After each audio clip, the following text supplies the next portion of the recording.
Hey, welcome back once again. This is Amuna, and this is a special edition of Noteworthy. I'm combining my thoughts on Seeking Sister Wife, and it's going to be a noteworthy edition, so you might want to get your pens and papers for this one. So I was a little late to the party. I hadn't done a review for the last few episodes because I was trying to let stuff marinate. I didn't want to do like a review on every episode. Anyway, I saw on Ashley Snowden, she wrote a long thing on Instagram, and me and my curious mind, like, what is she talking about? It sounded like, somebody coming to the public and trying to go ahead or deal with a story that was out. I don't really follow these people beyond what I'm trying to ascertain from the show, so I had no idea. Anyway, a few keystrokes later, I come across what seems to be, like everything falling out the closet. But as opposed to just sitting here and be like, oh, can you believe, I'm going to continue on my conversation that I've been having with polygyny and polygamy and some of my observations that I have studied over the years. So what do we have here on the screen? I don't want to mess up his name. This guy name is John Gates, and he interviewed for the last few days a woman, Arianda Joseph, I believe her name is, my apologies if I messed it up, and she came out as saying that she had interactions with the Snowdens before they got onto TLC, and her story is crazy. But the part I wanted to speak about today is Seeking Sister Lies, because I have asserted oftentimes that there's a certain component to polygyny and polygamy that we, the people, have to a certain degree, work ourselves up to be able to be in compliance. So many people are stating that, man, when they looked at Ashley or when they looked at the Snowdens, something wasn't all the way there. That's for many people on the show. But since we're talking about them in particular, according to Ari, hopefully I could just call her Ari at this point, she received a text that basically is a leaked text that Dimitri sends one of the exes, and she ends up getting it. And this is supposed to be allegedly Ashley's real thoughts and intentions about polygyny. So without further ado, let's listen in and take some notes, and then we'll come back and have a discussion. Just explain. This is coming from Ashley. And I'm just going to read out loud. And who is she talking to one more time on this? To Dimitri. Okay. So this is from, alleged from Ashley to Dimitri. Deep down inside, I feel like we are out here living a lie. No woman on this planet would knowingly accept the things I've accepted with regards to infidelity. As I sit here... Pause. Living a lie, that's what she feels like. No woman, this is what they said after the first season aired, right? No woman on the planet would accept the things she accepted, namely in infidelity.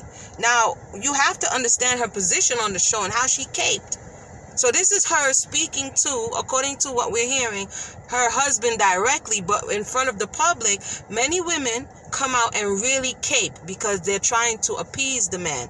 I've said that before, and people are like, no, yes. So because the woman wants to appease the man in a certain way, or she wants to keep him, or she doesn't want him to leave, she will be gun-ho for polygyny. But if you read her face and her body language, like that, what's her name, that went to Mexico. I forgot her name in the show. Not my bad. See, that's what happens when I forget. Let's just stick on the Snowdens. I'll talk about that later. Let's keep going. And think about my actions and my inactions. I feel like I'm cold and have only grown colder to you, Dimitri, with each passing year as I develop some sort of amnesia around my feelings of what's happened and what's happening. I thought I was a big girl, but I think that's some sort of denial that even I didn't recognize until boiling all the fat off the bones. My behavior this evening was indicative of the fact that I'm not still addressed my pain. I'm still hurt by all the times you had sex with women without my knowledge. It started with Ingrid. You knew how important Sacred Woman was to me, and you effed her while I went to shower. And And then when I was angry, does that sound like something else? That sounds like something that just happened on last week's episode of Seeking Sister Wife. Why can't I remember their names right now? You know, the couple that went to Mexico to get the Brazilian. Same thing happened when she found out. She felt a level of betrayal, like, dude, what's really good with you? Garrick, and I forget his wife's name. My apologies, but let's keep going. about it, you physically and emotionally attacked me. A piece of us died that day and has been dying ever since. I thought that Ty was the one, Jay, that was the mother of his sons that were missing. Yes. I thought that Ty was the last of the deaths we die, and that things would finally begin to turn around because we were facing our demons once and for all. But then Jocelyn came into the picture and revealed an ugly truth, and now it's cemented in time via television.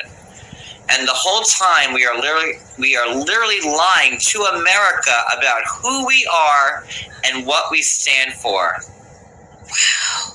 Pause. We contradicted ourselves so much on the show, and I highly doubt.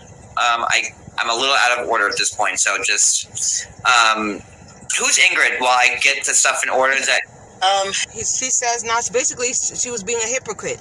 Lied to America about who we are and what we represent.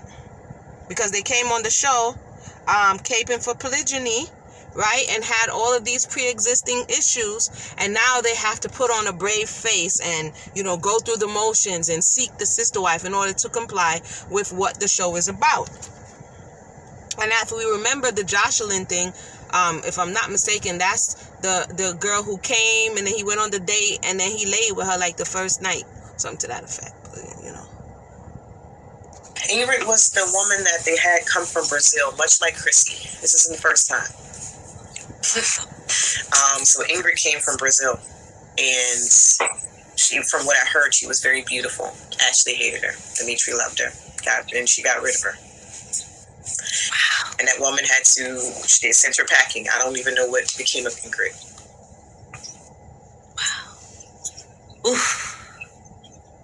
They bring these women in and they dispose of them after they've used them, their resources, their time, their energy, everything. I wonder how long they've been doing this. Long Yes. Long Yeah, it sounds like it. reached out to me and said she's known them for known Dimitri for 18 years. And Ashley and Dimitri had gotten together. I want to say they've been together for a total of now like 10, 11 years or something like that. So they've been. Wait. What concerned me, and I shared it in the last video, is the revolving door of women in and out and how quickly they move them into their houses and how quickly the children attach and then have issues detaching from all of these random women who came through the house. And one of the earlier episodes, they did share that they tried a number of times. So the number of times those people that just made up the number, she's one of those numbers, the woman who's talking now. Doing it for a very long time. I mean, Dimitri met Ashley when he was married and cheating on his wife. So was already there for him. For her, she just, I don't know, I guess she started to accept. I don't even know how she dealt with that all. But I wanted to say the sacred woman that she mentioned is based on this book. So she, when I first met her, she wanted to do a 21-day meditation, whatever it was, to bond as over with sacred woman. And so she wanted to do that to all the women because just like this 21-day vegan alkaline diet bullshit, she tries to prevent him from sleeping with the women. But guess what he did? He slept with her anyway. So this is what he did. Didn't he sleep like with Vanessa on the first night or something like Yes. last? Yeah. He slept with everybody. It was his MO, the same thing while she was in the shower. So she goes through all of this and she's trying to get you to do this, man. She's full of shit.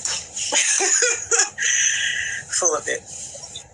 All right. So continuing what she's saying. I highly doubt anyone is going to believe it. Luckily, it's reality TV, so we can at least claim fake news to save face. And I can't even release the burden of my pain by talking to you about it because you don't really agree that it could be this is a very long run-on sentence, hold on. And I can't even release the burden of my pain by talking to you about it because you don't really agree that it could be what's put a hindrance on our intimacy and personal relationship. And I can't talk to my friends for fear that they'll judge you without understanding the wonderful man that you are. But even more, I'm afraid that they'll judge me for staying with you.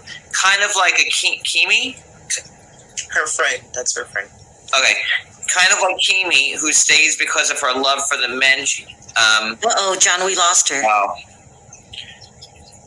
Well, But he's going to read on a little bit more. But as we see, it appears if this is really coming from the person, this sounds very detailed. So, but still we're in the land of the internet.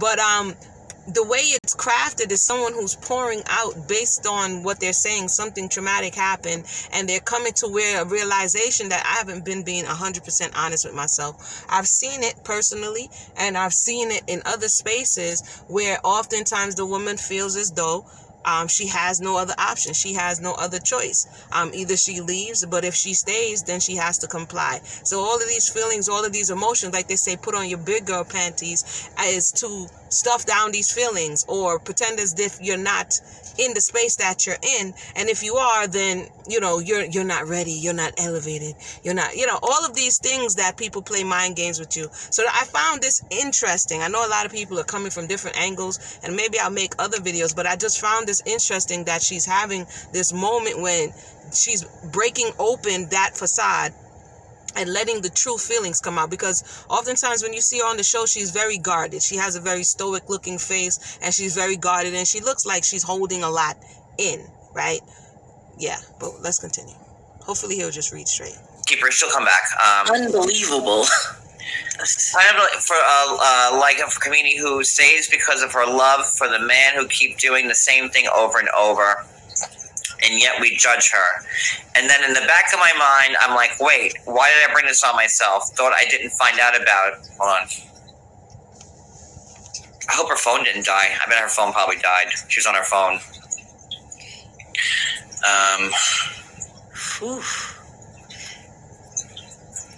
This is unbelievable. Just wow. Twisted. Though I didn't find out about Claudette until after I'd fallen for you. I believe Claudette was the first one. And only because she messaged me did I somehow bring this on myself due to karma. I stayed with you anyhow. Do I somehow deserve this because I was aware that you did it to her? Why would I think you wouldn't do that to me? Kind of like Iniko and Kevin Hart.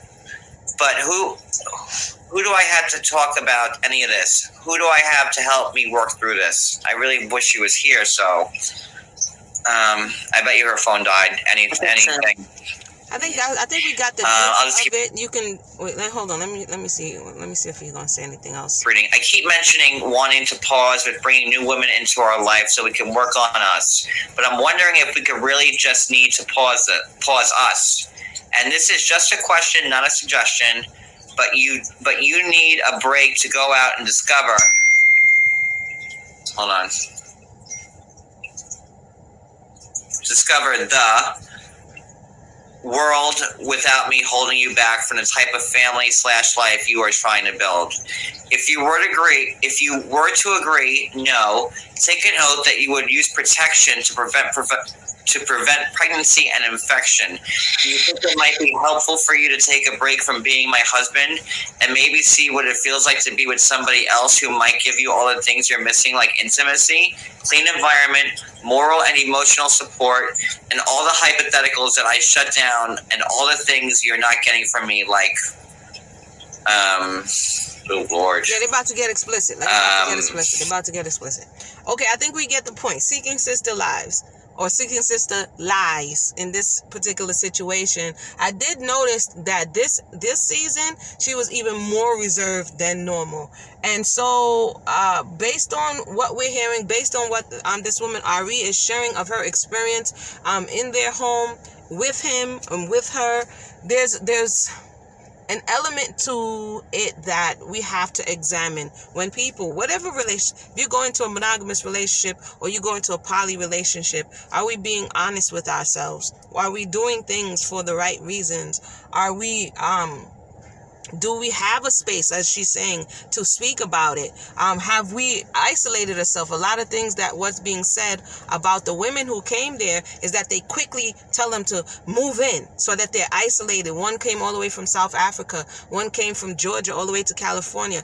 One came from Seattle. You understand? So that they're isolated and they're disconnected from their family and friends, and they're easily manipulated at that time because the person is always in your ear day and night, day and night. Those are some red flags that we should look out for.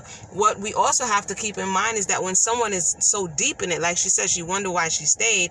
And sometimes people come into relationships in a compromising way, and then we think that it won't happen to us. And then when it does happen to us, we start to question, well, didn't I do this for the person? Wasn't I loyal? And so he says he wants to be poly, so I'm going to be poly. I'm going to cape for him. I'm going to go on social media. I'm going to make videos. I'm going to take pictures. I'm going to do all of these things and perfect my script, but deep down inside, I'm acting. That's why she says we're lying to America, but essentially being hypocrites, which means that you're an actor, right? All these things just to consider. I see that in other couples. Why can't I remember the woman's name? The husband is Garrick, and I can't remember her name.